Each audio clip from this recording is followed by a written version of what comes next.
Mahirap ang masaktan at mapagkaisahan ng mga taong mahal natin, lalo pa nga kung pakiramdam natin ay pinagtutulungan nila tayong saktan.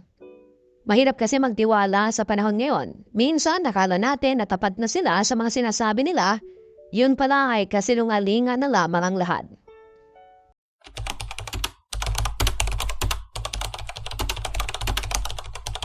Marami tayong iba't ibang klase ng kaibigan pero ang tinatawag nating best friend ang pinaka-espesyal sa lahat. May mga iba pa nga sa atin na halos parang totoong magkapatid na talaga ang turingan. Mula sa pagkabata hanggang sa pagtanda ay magkasama pa rin. At para sa akin, iyon ang totoong pagkakaibigan. Maswerte na nga lang ako dahil kahit hindi ako pala kaibigan ay minsan pa rin ako nagkaroon ng taong masasandalan ko sa lahat ng bagay. Ako nga pala si Julia, 25 years old, from Bulacan. Tulad ng nasabi ko ay totoong magkapatid na ang turingan namin ang best friend kong si Angel. Opposite attracts kaming dalawa. Siya kasi yung pasaway, easy go lucky at parang parating miss friendship sa dami ng kanyang kaibigan. Abang ako naman ay tahimik, more organized na tao at introvert. Pero kahit marami kaming pagkakaiba, ang isa't isa lang ang itinuturing naming best friend. Nagtutulungan kami paminsan. Medyo nakakapagod na rin ang tumulong. Sisi, may assignment ka na sa algebra? Tanong ni Angel sa akin. Oo, eto oh. Kopyahin mo habang wala pa si sir. Sagot ko. Inabot ko na sa kanya ang notebook kung nasaan ang assignment ko at kaagad niya itong kinopya. Nasaan ka ba kagabi? Hindi mo kasi ako sinasagot ang tawag ko. Tanong ko sa kanya. May date kasi ako tapos naiwan ko sa bahay ang cellphone ko. Sagot naman niya habang patuloy sa pagkopya sa assignment ko. Parang napapadala yata ang date ninyo ni Mark. Pansin ko. Ako Sisi, hindi si Mark ang kadate ko si Domingo. Pagtatama naman sa akin ang best friend ko. Ha? Hindi ba si Mark ang boyfriend mo? Nagtatakang tanong ko ulit. Oo, pero break na kami nung isang araw lang, kaya dinedate ko na ngayon si Domingo. Nakangiting wika niya. Nako, hindi mo man lang pinagpahinga yung sarili mo sa pakikipagrelasyon. Sa halip na mag-focus ka muna sa pag-aaral. Puri ang date-date na yan ang inaatupag mo kaya panay kopya ka sa akin Paninermon ko naman sa kanya. Nako, eto naman sinisermonan pa ako. Hayaan mo na, libre na lang kita mamaya sa kantin. Eto na ang notebook mo, thank you Sisi. Nakangiting sagot niya. Marami ang nagtataka kung paano kami nagkakasundo ni Angel. Kitang-kita naman daw kasi ang pagiging opposite ng ugali namin dalawa sa isa't isa. May iba pa kami magkakaklase na gusto akong ipaiwas sa kanya. Kasi nga alam nila na pagdating sa academics ako lang ang dahilan kung bakit nakakapasa si Angel. Hindi naman mahina ang ulo niya, sobrang tamad lang talaga siyang mag-aral. Kahit nga sa mga project ay tamad din siyang kumilos.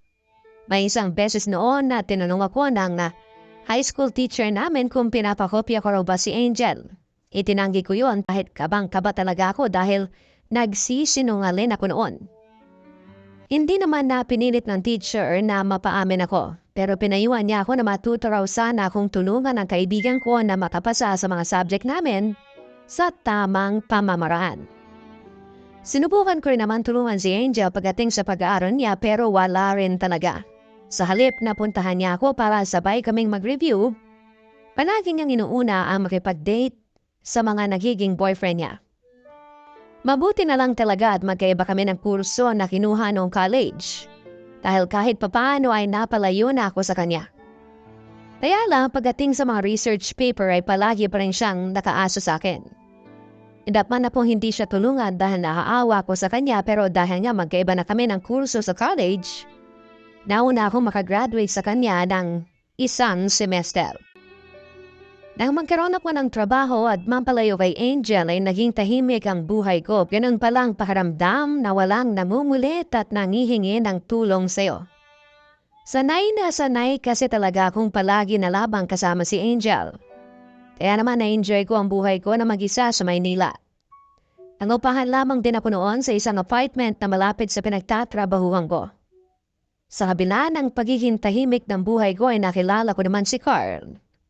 Ang lalaking nagpatibok ng puso ko sa unang pagkakataon.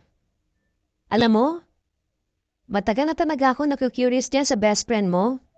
Wika ni Carl. Nasa isang restaurant kami noon at sabay na nagdi-dinner. Bakit naman? Tanong ko.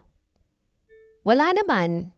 Sa tuwing magkwekwentuhan kasi tayo ng tungkol sa high school at college life natin puro siya na lang ang bukang bibig mo. Sobrang close niya talaga siguro, no? Wika pa niya. Sobra pa sa sobra. Pareho kasi kaming only child. Kaya pareho rin kaming sabik sa kapatid. Ayun, nung nagkakilala kami, nagsuwa kami tapos itinuring na namin na kapatid ang isa't isa. Ang kwento ko naman. Nakakatuwa ka talaga. Siya na naman ang kinikwento mo mayon. Parang buong buhay mo na siyang nakasama talaga. Ang wika pa ni Carl. Sobrang laki kasi talaga ng naging impact niya sa buhay ko. Kaya hanggang ngayon, naninibago pa rin ako na hindi ko na siya masyadong nakakasama. Sagot ko naman. Halos 1 taon na rin kaming hindi nakikita noon ni Angel. Pareho na kasi kaming busy sa mga trabaho namin. Mabuti na nga lang at nakilala ko si Carl kasi siya na ang madalas kong nakakasama noon. Hanggang isang araw ay nakatanggap ako ng tawag mula kay Angel. Nasa Maynila na pala siya nagtatrabaho at namumupahan din sa isang apartment. Niyaya niya akong lumabas kami at sa isang bar kami nagkita. Saglit na kwentuhan ang nangyari hanggang sa naparami na siya ng inom. Doon ko nalaman na break na pala sila ng boyfriend niya. At kaya di ako gustong makasama noon ay dahil kailangan niya ng kausap. Iniyak niya ang lahat ng sakit na nararamdaman niya. At nagpakalasing buong gabi habang ako ay taga-comfort lang sa kanya. Na medyo gumaan na raw ang pakaramdam niya. Nagpaalam siya noon na magsi-CR lang saglit. Naiwan naman ako sa lamesa namin at ilang saglit lang ay naririnig ko na siyang may kaaway sa may CR. Kaagad ko naman siyang pinuntahan at nakita ko na nakikipagsabot na siya sa 2 babae. Naawat naman kagad sila ng isang waiter at doon ako nag-decide na iuwi na sa apartment ko si Angel. Mabuti naman at nagising ka na. Nakapagluto na ako ng tanghalian natin. Wiga ko nang sa wakas ay lumabas na siya ng kwarto. Mataas ng araw nang magising siya at mabuti na labang at pareho kaming walang pasok noon sa trabaho. Grabe ang sakit ng ulo ko. Wika niya. Oh, uminom ka muna ng tubig para matanggal ang hangover mo. Ang sabi ko pa sa kanya. Salamat Grabe ang hangover ko ngayon. Parang binibiyak ang ulo ko. Napapailing na wika pa niya. Maglasing ka ba naman kagabi talagang sasakit ang ulo mo? Naalala mo ba yung gulong ginawa mo kagabi sa bar? Siyempre hindi mo na naaalala dahil parang huling inom na ang ginawa mo.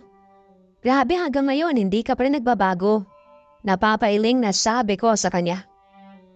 Ito naman ang aga-agang sermon agad ang ginagawa mo sa akin. Hindi ba pwedeng lamanan ko muna ang tiyan ko? Naiinis na wika rin niya. Kung ayaw mong sermonan ka, ayusin mo ang sarili mo. Diyos ka naman kasi. Alam ko ang kakabik yun ni Jason at naiintindihan ko ang nararamdaman mo ngayon. Sasaktan ka pero magkaroon ka pa rin naman ng kahihiyan sa sarili mo. Nagwala ka kagabi sa bar. May dala ko pang inaway tapos nagbasag ka pa. Dugtong ko pa. Kilala mo naman ako Hindi ko talaga kayang kontrolin ang sarili ko kapag masyado akong naglalasing. At mabilis ding uminit ang ulo ko. Panangatwiran pa niya. Ano pa nga ba? Pero ano mo, hindi lang yung paglalasing ang gusto kong punahin sa'yo. Nakita ko yan sa bag mo. Party drugs yan, hindi ba? Seryosong tanong ko nang ilagay ko sa ibabaw ng lamesa ang maliit na plastic na nakuha ko sa bag niya. Teka, bakit ka nakikialam ng naman ang bag ko? Inisding tanong niya. Huwag yan ang intindihin mo. Yung supot na yan ang ipaliwanag mo sa akin. Ano ba, Angel? Balak mo ba talagang sirain ang buhay mo dahil lang sa nasaktan ka? Ang dami-dami namang iba dyan Hindi lang si Jason ang nag-iisang lalaki sa mundo. Imbis na sirain mo ang buhay mo, ayusin mo. Magpakatino ka. Hindi yung lalo mong ipapakita sa kanya na tama lang na ipinagpalit ka niya sa iba. Panineramon ko pa. Hindi naman sumagot si Angel at nakita ko ang pamingilid ng luha sa mga mata niya. Bigla tuloy ako nagilty noon dahil mukhang siyang bata na kinawawa ng iba. Sorry. Nabigla lang ako sa mga sinabi ko, Angel. Ayoko yung nakikita ko sa iyo ngayon. Kilala kita at alam ko na hindi ka ganyan. May iba pang paraan para ilabas ang nararamdaman mo. Mahinahon na payo ko sa kanya. Sorry din, Julia. Hindi ko naman gusto yung ginagawa ko at saka huwag ka mag-alala. Last na yon, promise. Naiiyak na, sagot niya. Huwag kang mangako gawin mo. Sagot ko naman sa kanya. Muling bumalik ang closeness namin ni Angel. Yung kami na madalas na magkausap at magkasama kapag walang pasok sa trabaho. Nakilala na nga rin siya ni Carl at magkasundo na silang dalawa. Ang sabi ni Carl ay halata nga raw sa amin na magkaiba ang personality namin. Pero natuwa raw siya kasi nakakasama ko na ulit ang best friend ko. Kaya lang bumalik din ang sakit sa ulo na ibinibigay sa akin ni Angel. Madalas kasi na kapag nagbabar kami ay hindi siya nagtitira ng konting lakas para sa sarili niya. Nahihirapan tuloy ako minsan na alalayan siyang pauwi sa bahay. Mas grabe pa ang pagpapakalasing na ginagawa niya kapag naha-heartbroken siya. At ako naman ay palagi na lamang na tagakinig at comfort para kahit papaano ay hindi siya manungkot. Abinado ko minsan naiinis na rin ako kay Angel para kasing wala pa rin siyang balak na magtino sa buhay. Parating pasarap lang sa buhay ang alam. Kaya kapag nagkakaroon siya ng problema, pera man o sa kahit ibang bagay, sa akin siya tumatakbo. Aaminin ko na napapagod na rin akong tulungan siya. Para kasing ang hirap kumilos kapag parating may nakasandan sa'yo. Meron pa ng pagkakataon na pinilit kong tiisin siya. Pero sa bandang huli ay hindi rin ako nakatiis. Siguro ay nasanay na ako na parati akong to the rescue sa best friend ko. Na kahit madalas ako ay nadedehado kasi parang pasang ko rin ang problema niya. Angel? Nagtatakang tawag ko nang makita ko siya sa labas ng apartment ko at kakauwi ko lang din kasi noon. Hi, salamat. Nakauwi ka na rin. Halos magdadalawang oras na ako nandito. May inis na wika niya. May cellphone ka naman, hindi ba? Bakit di mo ko tinawagan o tinext na nandito ka na pala? Saka bakit ka ba nandito ng ganitong oras? Tanong ko naman. Pwede bang sa loob na lang tayo mag-usap? Ang sakit na ng balakang ko sa kakaupo dito sa may labas ng apartment mo. Pagre-reklamo naman niya. Pumasok na muna kami sa bahay at nagtaka ko nang makita kong may dala siyang maleta. Yun na kaagad tuloy ang sumunod kong naitanong sa kanya. Ganito kasi yan sisi eh. Natanggal na ako sa trabaho. Panimula pa niya. Ha? Bakit? Gulat na tanong ko.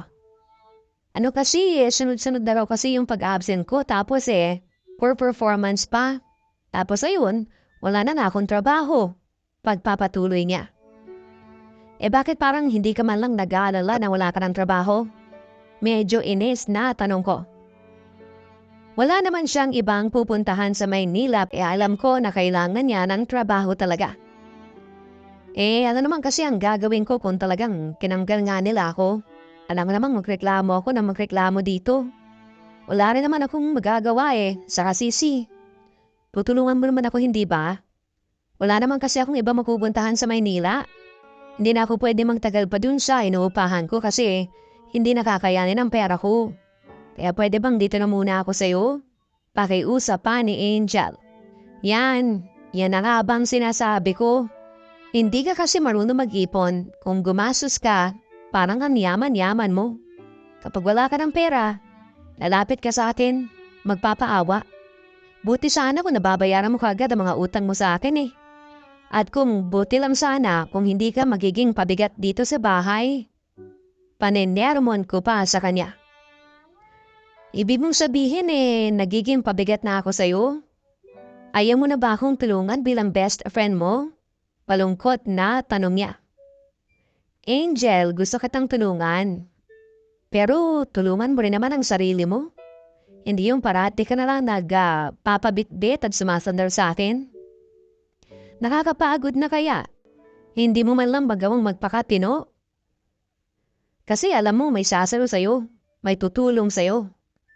Kung subukan ko kayang hayaan kang malaglag, ewan ko lang kung saan ka pupulutin. Seryosong sagot ko naman sa kanya. Hindi siya sumagot noon at tahimik lamang na tinanggapan lahat ng paninermon ko kasi wala naman siyang choice. Siguro naman ay hindi niyo ako masisisi kung dumating na ako sa punto na handa ko ng tiisin si Angel. Na nakakaramdam na ako ng hiya kapag siya ang kasama ko. Kapag nalalasing kasi siya ay wala talagang preno ang bibig niya. In short ay kalat siyang tao. At pakaramdam ko rin kasi ay nahihila niya ako pababa. Kaya ang nangyayari nakakalimutan ko na rin gawin ang mga bagay na dapat kong intindihin. Pero kahit na ano pang reklamo ko ay hindi ko rin naman siya matiis at sa huli ay pinapayagan ko pa rin siya na doon muna tumira sa akin. Hanggang kailan naman nakatira sa'yo si Angel? Tanong ni Carl habang bumabiyahe pa kami. Siguro hanggang sa makahanap siya ng bago niyang malilipatan. Pero sa totoo lang napapagod na rin talaga ako sa kanya. Pagod na akong ginagawa niya akong sandalan. Minsan talaga hindi ko na alam kung anong gagawin ko sa taong yon. Nai-stress na ako? Sagot ko. Huwag ka na ma-stress. Ang isipin mo ngayon, yung nalalapit mong birthday party, kung paano ka magsasaya sa araw na yon. Saka siguro dapat ngayon pa lang ay sabihan mo na si Angel na kapag naginom siya, yung tama lang at hindi yung parang huling araw na niya sa mundo. Alam mo naman yung kaibigan mo kapag nalasing, masiga pa sa akin.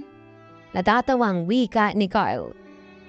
Minsan na kasi kaming nagkasama-sama na pumunta sa bar at nakita niya kung gaano kalakas uminom ang best friend ko. Naku, hindi ko papupuntahin si Angel sa birthday celebration ko. Ibahin ko na lang yung celebration ko nakasama siya. Ang sabi ko naman. Hindi kaya magtampo yun? Nagtatakang tanong pa ni Carl. Hindi ko naman sasabihin basta hindi ko talaga siya isasama sa party ko with family. Darating yung tita ko galing sa Amerika baka mamaya kung anong masabi nung kay Angel kapag nagkalat yun Diyos ko, prangka pa naman yun. At isa pa, ayoko ng sakit ng ulo. Ayoko may alalayan akong lasing. Sagot ko. Habang tumatagal ay mas nakakaramdam ako ng pagod sa tuwing kasama ko si Angel. Pakaramdam ko ay masyado ko na siyang pinapasan kaya nabibigatan na rin talaga ako. Alam ko na medyo masama ang magiging dating ko pero naisip ko na sana iba na lang ang naging best friend ko. Baka sakaling nararanasan ko rin yung may kaibigan na nasasandalan. At tuloy ang birthday ko na hindi kasama si Angel at first time na mangyari yon. At first time ko rin naranasan na hanggang sa matapos ang gabi, ako ang bida. Dati kasi hindi natatapos ang party ko na hindi nakakakuha ng atensyon si Angel dahil sa kalasingan niya. Aaminin ko na nakaramdam ako ng guilt. Pakaramdam ko ay itchapwera ko ang best friend ko pero inisip ko na lamang kung naging maayos lang siya ay hindi ko yon gagawin. Habang kasama ko si Angel sa bahay ay hindi naman naging mabigat sa akin ang lahat papadudot. Kasi hindi naman siya malakas kumain pero medyo may pagkatamad lang talagang kumilos. Wala na siyang ibang ginawa kung hindi ang matulog, magkape, kumain at mag-internet. Wala pa naman siyang sinishare na kahit magkano sa pambayad ng mga ginagastos ko sa bahay. Inayaan ko na lamang kasi nga ang alam ko ay maghahanap na rin naman siya ng trabaho. Medyo nakakairita lang talaga na umuwi ng bahay at abutan ko pa na matalat ang paligid. Abang si Angel ay humihilik na natutulog sa kwarto ko o kaya ay busy na nag-i-internet. After few months, umalis na rin si Angel sa bahay ko. Medyo nakahiga ako ng maluwal dahil sa wakas, nakikita kong inaayos na niya ang buhay niya. Nakahanap siya ng bagong trabaho at bagong matutuluyan. Kaya na mga panahon na yun ay hiniling ko kay Lord na sana ituloy-tuloy na ang pagbabagong ginagawa ng best friend ko. Hindi na rin kami madalasan nagkakausap dahil lang sabi ni Angel ay busy siya sa trabaho niya. Ayos lang naman sa akin dahil ang mahalaga ay inaayos na talaga niya ang buhay niya. Hanggang isang araw ay nakipagkita siya sa akin sa coffee shop. Dahil matagal-tagal din kaming hindi nagkita ay ako nang nagbayad ng in-order naming mga kape at pagkain. Yun din naman ang nakasanayan namin gawin. Na ako ang tagabayad sa mga ginagastos namin. Maayos ang umpisa ng pagkwekwentuhan namin. Marami siyang baon na kwento tungkol sa trabaho at mga katrabaho niya. Hanggang sa sinabi na niya ang paking niya kung bakit gusto niyang makipagkita sa akin. Balak niya palang manghiram ng pera noon dahil naubos na raw ang sweldo niya sa ilang buwan na pagtatrabaho niya. Bumili raw kasi siya ng mga bagong gamit sa apartment niya at ang nakakainis lang doon. Nag-shopping din pala siya ng mga bagong damit na gagamitin niya raw sa bago niyang trabaho. Porket bago ang trabaho, dapat bago ang mga damit, ganun ba? Angel naman, luho yung ginagawa mo. Ang dami-dami mo pang damit na pwede mo namang gamitin. Bumili ka pa ng mga bago ulit. Hay nako. Sorry pero wala akong mapapahiram sa'yo. Gipit din ako ngayon. Alam mo naman kasi na may hinuhulugan pa akong loan. Pagdadahilan ko. Eto naman, mayaman ka naman eh. Sige na, ibabalik ko naman kaagad. Ang totoo kasi nangutang ako sa pinsan ko nung nakaraan. Hinihingan na niya ako ng bayad ngayon. Paglalambing pa niya. Hindi nga kasi pwede, wala na akong pera. Alam mo namang ang dami kong binabayaran tapos mangungutang ka pa. Sana kasi yun ang inuna mong asigasuhin kesa sa mga luho mo. Yan ang mahirap sa'yo kapag gusto mo ang isang bagay, kukunin mo kaagad. Hindi mo man lang pag-iisipan ng isang beses. Kaya ang nangyayari, yan, problemado ka. Hindi ka kasi marunong mag-ipon. Pagmamatigas ko pa. Eto naman, sinesermo na naman ako. Kunwari nagtatampong wika niya. Paano kita hindi sisermonan? Tingnan mo ay ginagawa mo, napaka-responsable mo pa rin hanggang sa ngayon. Ilang taong ba na ba? Kaya siguro nakipagkita ka sa akin ngayon dahil uutangan mo lang talaga ako ng pera, no? Kaya minsan ayaw ko lang makipagkita sa'yo. Kasi wala ka nang ibang bukang bibig kundi pa utang naman sisi. Wala na kasi akong pera. Ibigan ba talaga ang tingin mo sa akin o bangko? Dire-diretsang wika ko. Oo na, gets ko na ayaw mo akong pautangin. Pero wag mo naman akong pahiyain dito. Kung pagtasan mo ako ng boses, parang hindi mo ako kaibigan. Inis na rin, nasabi niya. O bakit parang galit ka? Kaibigan mo ako kaya normal lang na pagsabihan kita, Angel. Hindi ko na rin kasi nagugustuhan yung ginagawa mo sa buhay mo. Hindi na ako magtataka kung hindi aangat ang buhay mo. Wika ko. Talaga? Normal pa pala yun. Kung makapagsalita ka kasi, durog na yung pagkatao ko eh. Alam mo, tama na to. Ikaw na ang parating tama, congrats. Huwag kang mag-worry, babayaran ko lahat ang binigay mo sa akin. Maski tong kape, babayaran ko rin. Doblehin ko pa. O sige na, alis na ako, bye. Galit na ang wiga niya. Uy, Angel. Bumalik ka dito, Angel. Tawag ko sa kanya pero hindi na niya ako pinansin pa. Mali ba ang mga nasabi ko na yon? Pagkatapos kasi ng pag-uusap namin yon ni Angel, ay hindi na niya ako pinansin. Kahit na anong text at tawag ko sa kanya, hindi niya ako sinasagot. Hindi ko alam kung dapat ba akong makonsensya o iisipin kong wala namang masama sa mga nasabi ko. Yan naman kasi ang totoo. At para sa akin, kapag totoo kang kaibigan, hindi ka matatakot na sabihin kung ano ang nasa loob mo. Sa tagal ng pagkakaibigan namin ni Angel, ngayon lang talaga ako napagod na sa kanya. Ngayon ko lang na-question ang pagiging kaibigan niya sa akin. Siyempre may hangganan din ang pagiging matulungin ko sa kanya. Kaya alam tama ang ginawa kong pagsasabi ng totoo sa best friend ko, bakit ganito ang nararamdaman ko? Bakit kahit na anong gawin at isipin ko ay pakaramdam ko, ako ang pinakawalang kwentang kaibigan sa mundo. Umabot pa ng ilang linggo ang hindi pagpansin sa akin ni Angel. Yun ang pinakamatagal naming tampuhan. Pero kahit na anong pagsuyo ang ginawa ko ay hindi niya pa rin ako kinakausap. Kung ano-anong effort na ang ginawa ko. Parati ko siyang dinadaanan sa office niya, inaayang kumain sa labas. Pero parati rin naman siyang may dahilan. Kahit na hindi niya ako nire-replyan ay panay pa rin ang chat at text ko sa kanya. Sobra kasi akong nakonsensya sa lahat ng mga nasabi ko kay Angel. Oo, may mali siya pero bilang kaibigan, hindi ko pa rin siya dapat na pagsalitaan ng mga masasakit. Sa totoo lang, parang bigla akong nanibago for the past few weeks. Walang nangumulit sa akin. Wala nang nangiistorbo. Wala ring panayang tawag at chat sa akin. Parang bigla ako nawala ng kapatid at isa pa. Nagwo-worry ako sa kanya. Kung minsan niya ay pinapagalitan ako ni Carl dahil panay si Angel ang laman ng isip ko. Iniisip ko kung kumusta na kaya siya at mas lalo akong nag-aanla nang malaman kong umalis siya sa tinitirhan niya. Nasabi ko na baka may problema ulit kaya bilang best friend niya ay naging natural na sa akin ang mag-worry. Sinubukan ko siyang puntahan noon sa apartment niya pero sinungitan lang niya ako. Sinabi niya na hindi siya galit sa akin pero iba ang nararamdaman ko noon. Angel, ilang linggo mo na akong hindi kinakausap tapos sasabihin mo sa akin na hindi ka galit? Pwede ba yun?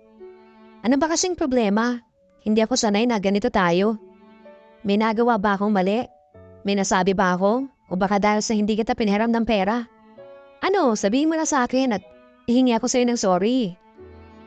Madumanay na sabi ko sa kanya. Wala nga tayong problema, okay? Kaya tigilan mo na ang pag-aksaya mo ng oras sa atin dahil wala kang mapapala sa akin ngayon. Sige na, umalis ka na lang dito. Pagtataboy niya sa akin. Ano ba naman, Angel? Sa tingin mo ay papayag ako na hindi tayo mag-uusap ngayon? Hindi ako aalis hanggat hindi mo sa akin sinasabi kung anong problema mo. Mag-best friend tayo kaya dapat kung anong problema pinag-uusapan natin yon. Ang sabi ko pa sa kanya. Gusto mo talagang malaman kung anong problema ko? Sige, sasabihin ko. Basta siguraduhin mo lang na sasagutin mo ang tanong ko. Tama bang naririnig ko na siniraan mo ko kay Kyle? Nung naghahanap ako ng trabaho, tumingi ako ng tulong sa kanya. Sinabi mo raw sa kanya na huwag akong tulungan na makapasok sa kanila dahil ang sabi mo, baka mapahiya siya. Kasi baka hindi ko seryosohin ang trabaho na ibibigay niya sa akin. Eto pa, sinabi mo rin sa kanya na hindi ako marunong magseryoso sa buhay kaya hindi niya ako dapat na tinutulungan. Ngayon sabihin mo sa akin, totoo ba yon? Tanong niya. Si Kyle ang isang common friend namin na totoong kinausap ko tungkol sa bagay na yon. Tumawag kasi sa akin si Kyle at kinuwento ang paghingi ng tulong ni Angel sa kanya. Sinabi ko noon na bahala siya kung gusto niyang ipasok si Angel sa kumpanya nila pero dinugtungan ko na magiging sakit lang ito ng ulo sa kanila. Hindi na tuloy kagad ako nakasagot pa sa tanong na yon ni Angel. Ano? Hindi ka na nakasagot dyan. Akala mo kasi hindi na makakarating sa akin yung mga pinagsasabi mo, no? Grabe ka, Julia. Hindi ko inakala na sisiraan mo ko ng ganon-ganon lang. And wait, there's more. Nag-birthday party ka pala at hindi mo man lang ako in-invite. At bakit? Kasi ayaw mo mapahiya sa pamilya mo. Ayaw mo makita nila kung gaano ako kakalat na tao, tama? Yung totoo, Julia. Plastikan na lang ba talaga ang pagkakaibigan nating dalawa? Grabe ah. Ang tagal na plastika nung ginawa nating dalawa. Pagtataray pa niya. Angel, intindihin mo rin naman ako. Yung nararamdaman ko kasi sa lahat ng pagkakataon nakasandal ka sa akin. Ako ang parating umaayos ng mga problema mo. E nasabi ko lang yon dahil pagod na akong saluhin ka at ayusin ang sitwasyon mo. Pagod na akong maging sandalan mo. Paliwanag ko sa kanya. O talaga, so pinapalabas mo ngayon na may karapatang ka ng siraan ako sa ibang tao dahil malaki ang utang na loob ko sa'yo? Wow ha! Ang ganda ng paniningil mo sa mga utang ko. Umalis ka na nga lang dito dahil ayoko nang marinig pa kung ano yung mga gusto mong sabihin dahil sa totoo lang. Wala na akong pakialam pa. Kaya please nang ulit umalis ka na dito dahil ayaw na kitang makita at makausap pa. Ang sabi pa niya bago ako pinagsarahan ng pinto. Hindi ko alam papadudod kung bakit parang nagkasabay-sabay na ang lahat. Totoo naman kasi ang sinabi ni Angel tungkol kay Kyle at sa hindi ko pag-invite sa kanya sa birthday party ko. Pero hindi totoo na nakikipagplastikan lamang ako sa kanya. Gusto ko lang talagang tulungan siyang ayusin ang buhay niya at yon ang naiisip kong paraan. Yun pala ay lalo ko lang siyang nasisira dahil sa ginagawa ko na yon. Dahil sa bigat na nararamdaman ko noon ay nakipagkita ako kay Carl at sinabi ko ang mga nangyari. Iyak ko sa kanya ang mga hinanakit ko pati na ang pagiging walang kwenta kong kaibigan kay Angel. Ang mga oras na yon ay alam ko na nasa akin na talaga ang pagkakamali. Love, masyado mong ine-stress ang sarili mo sa isang tao. At pakaramdam ko naman ngayon lang masama ang loob ni Angel sa'yo. Hindi ka rin nun matitiis kaya huwag ka nang umiyak. Pagpapagaan ni Carl sa loob ko. Paano kung hindi na kami bumalik sa dati? Parang kapatid ko na rin si Angel eh. Ayoko mawala sa akin ang best friend ko. Naiiyak na sabi ko. Babalik yan, huwag ka mag-alala. Huwag mo na lang muna sigurong kausapin. Tingnan mo. Magugulat ka na lang na bigla ka na lang niyang kakausapin. Hayaan mo muna si Angel. Natural na galit yun dahil bago pa lang naman yung issue eh. Masama pa ang loob niya. Sagot naman ni Carl. Sana na magkaayos na kami. Ayawakas talaga ng ganito ang nangyayari sa amin. Muling iyak ko. Huwag mo munang isipin ang problema ninyong magkaibigan. Magkakaayos din kayo. Ang payo pa ni Carl. Papadudot mas lalong tumindi ang nararamdaman kong konsensya. Inagsisisihan ko ang lahat na mga ginawa ko at sinabi ko kay Angel. Sana talaga ay nagtimpi pa ako. Sana hinabaan ko pa ang pag-intindi kay Angel. Alam ko kasing nasaktan ko talaga siya. Ako lang naman ang madali niyang naralapitan kapag nagkakaproblema. Ako lang naman ang may kayang umintindi at magpasensya sa kanya ng paulit-ulit.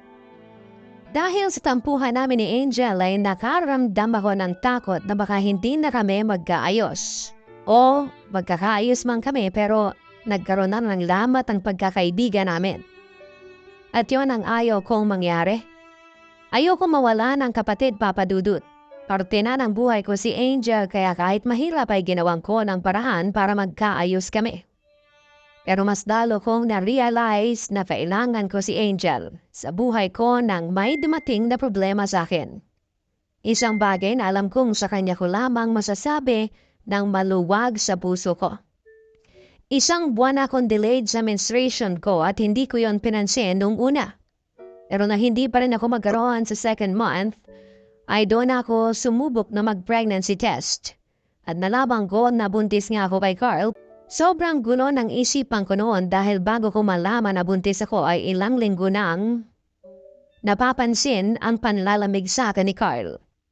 Nabawasan ang pagiging sweet niya sa akin at hindi na rin niya ako masyadong tinetext o tinatawagan. Hindi ko rin tuloy masabi sa kanyang tungkol sa ipinagbubuntis ko dahil gulo ang isipan ko noon ay isa lang ang naisipan kong puntahan, ang best friend kong si Angel. Nung una ay ayaw pa niya akong papasukin sa apartment niya pero nang sabihin ko na buntis ako at kailangan ko ng tulong, doon na niya ako pinatuloy sa loob ng bahay niya. Tahimik siyang narinig sa kwento ko at sinabi ko na parang may mali sa relasyon namin ni Carl.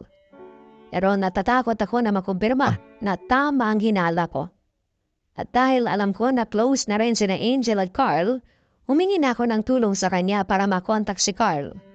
Pero isang pangyayari ang malalaman ko na hindi ko masyadong napaghandaan. May malaking kasalanan ako sa iyo, Julia. May nangyari sa amin ni Carl. Pag-amin pa ni Angel. Saglit akong natahimik at nangatal ang mga labi ko habang pinipigilan ko ang sarili ko na maiyak. Paano nangyari yun? Kailan, saan? Sunod-sunod na tanong ko. Nung nagbakasyon ka sa Davao ng isang linggo, doon ako na at natira sa apartment mo tapos nandun din si Carl. At sobrang malungkot siya noon kasi birthday niya pero wala ka tapos ayun. Biglaan na lang may nangyari sa amin. Umiiyak na kwento niya. Hindi ako makapaniwala sa mga narinig ko, parang piniga ang puso ko sa sakit. Tumayo na ako noon pero pinigilan ako ni Angel. Julia, sandali. I'm sorry. Hindi namin sinasadya yung nangyari. Umiiyak na sabi pa ni Angel. Umalis ka sa harap ko. Baka hindi ko mapigilan ang sarili ko na sampaling ka. Ang sabi ko sa nangangatal na boses. Ako ang may kasalanan kung bakit naging ganito tayo. Akala ko kasi kaya kong itago yung pagkakamali na yon habang buhay. Kaya naisip ko na magkunwaring galit lang ako sa'yo. Na umiwas at layuan ka at hayaan na isipin mong nasaktan ako sa mga nasabi mo sa akin noon. Pero ito yung totoo, Julia. Lumayo ako kasi may kasalanan ako sa'yo. Isang pagkakamali na hindi ko sinasadyang gawin. Umiiyak na wika niya. Tumatak sa isip ko na ako ang may kasalanan kung bakit nasira ang pagkakaibigan natin. Nasabi ko na ako ang walang kwentang kaibigan tapos ikaw pa lang may pakana ng lahat. Anong klase kang tao, Angel? Sa dinami namin ang pwede mong landiin na lalaki si Carl pa. Yung taong mahal ko pa. Alam mo, tama nga yung sabi nila. Yung mga ahas hindi lang sa zoo makikita. Minsan, araw-araw mo nang makakasama. Pinakain mo na nga, inalagaan mo pa pero tutuklawin ka pa rin. Sa lahat ng naitulong ko sa'yo, ganito pa rin ang ginawa mo sa akin. Ang galing, Angel. Ang galing-galing mo. Best friend of the year ka talaga, Angel. Naiiyak sa galit na sagot ko sa kanya. Hindi ko naman talaga sinasadya eh. Pangangat, wiran pa niya. Huwag ka na magpaliwanag. Yung hinayaan mong sarili mong makipaghalikan sa boyfriend ko, sapat na yon na patunay na wala kang kwentang kaibigan. Wala kang utang na loob. Ang kapal ng mukha mo? Huwag ka na magpapakita sa akin dahil baka tunawin ko yung mukha mo gamit ang asido. Pagbabanta ko sa kanya. Ang isang malakas na bombang sumabog sa harap ko ang lahat ng mga sinabi sa akin ni Angel. Ngayon lang ako nakaramdam ng ganitong galit sa buong buhay ko. Akala ko ay ako ang may mali, akala ko ako ang masamang kaibigan. Ang nagkulang, ang naging insensitive. Nainis ako dahil ilang linggo kong sinisi ang sarili ko sa lahat ng mga nasabi ko kay Angel. Pero yung pala, ako ang dapat na magalit sa kanya. Nasaktan ako ng sobra dahil nagawa kong lokohin ang dalawang taong importante sa buhay ko. Mga taong pinagkatiwalaan at minahal ko ng totoo. Sinubukan pa akong kausapin ni Angel pero ako naman ang umiwas, maski si Carl ay hindi ko rin pinansin. Parang gusto ko na lamang na pareha silang mawala sa buhay ko. Pero alam ko na dapat kong harapin ang problema. At yon ay ang relasyon ko kay Carl. Pinapunta ko siya sa bahay para ibalik ang mga gamit niya na nasa akin. Hindi ko binanggit sa tawag na may alam na ako tungkol sa nangyari sa kanilang dalawa ni Angel. At nang dumating siya sa apartment ko ay kagad kong inabot sa kanya ang kahon na puno ng gamit niya. Sinabi ko sa kanya na alam ko na ang lahat pero alam na rin pala niya na buntis ako. Nagkausap na raw sila ni Angel at sinabi nito ang nangyari sa pag-uusap naming dalawa. Humingi ng sorry si Carl pero hindi ko na siya kayang patawarin pa. Hindi ko kayang tanggapin ang kasalanang ginawa nila sa akin ng best friend ko. Alam ko na hindi ako perpektong girlfriend. Pero hindi ko naman siguro to deserve, Carl. Ang sakit eh. Sobrang sakit. Kayo ni Angel ang pinaka-importanting tao sa buhay ko. Kayo yung nasasandalan ko parate. Kayo ang nagpapasaya sa akin pero kayo rin palang mananakit sa akin ng ganito. Kayo rin palang manloloko sa akin. Naiiyak na sabi ko. Julia, I'm sorry talaga. Pero maniwala ka na hindi ko mahal si Angel. Yung mga nangyari sa amin, wala nang yun. At itinigil na rin namin yun kasi ikaw ang mahal ko at ayokong lokohin ka pa. Git naman ni Carl. Ayaw mo kong lokohin pero ginawa mo pa rin yun. Kung talagang mahal mo ko, kahit na isang halik, hindi mo gagawin. Kasi nire-respeto mo ko. Kasi ayaw mo kong basaktan. Pero nung ginawa mo, inabuso mo ko. Kung hindi pa ako nabuntis, hindi ko pa ito malalaman. Sumbat ko sa kanya. Magsimula tayo ulit. Ito na yung pagkakataon natin. Magpakasal tayo, magpakalayo-layo tayo at kalimutan natin ang lahat ng ito. Please Julia, bigyan mo ko ng isa pang pagkakataon. Isa lang at patutunayan ko sa iyo na mahal kita. Pakiusap niya. Hindi na Carl, ayoko na. Umiiling na sagot ko. Maawa ka Julia. Ayoko mawala ka sa akin. May anak na tayo. Pakiusap pa niya. Simula ngayon, anak ko na lang to. Seryosong sagot ko. Teka, hindi pwede yun. May karapatan ako sa kanya. Ako ang ama niya. Anak ko yan, Julia. Huwag mo siyang ipagdamot sa akin, ang sabi pa ni Carl. Ginagawa ko to para sa kanya. Para sa amin dalawa, Carl. Hindi na kita matignan tulad ng dati. Ngayong nasa harapan kita, wala akong ibang naaalala kundi ang panluloko niyo sa akin ni Angel. Paulit-ulit yun at ayokong mabuhay na parating may takot na baka lukohin mo ulit ako. Na baka iwan mo ko at ipagpalit sa iba.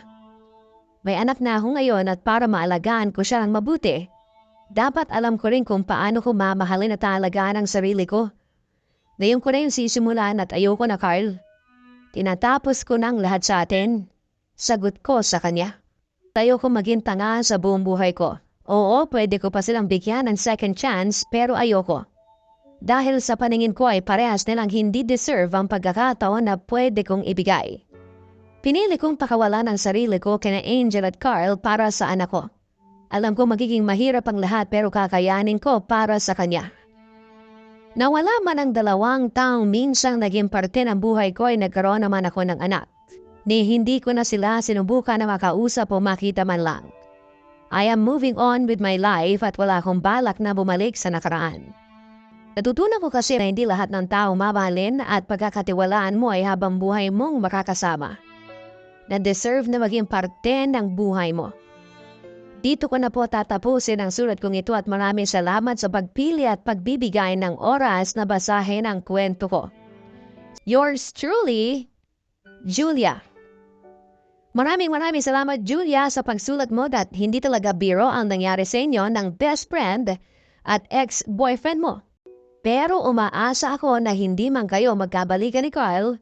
Sana ay dumating pa rin ang araw na muli mo siyang mapatawad para sa ikatatahimik ng lahat.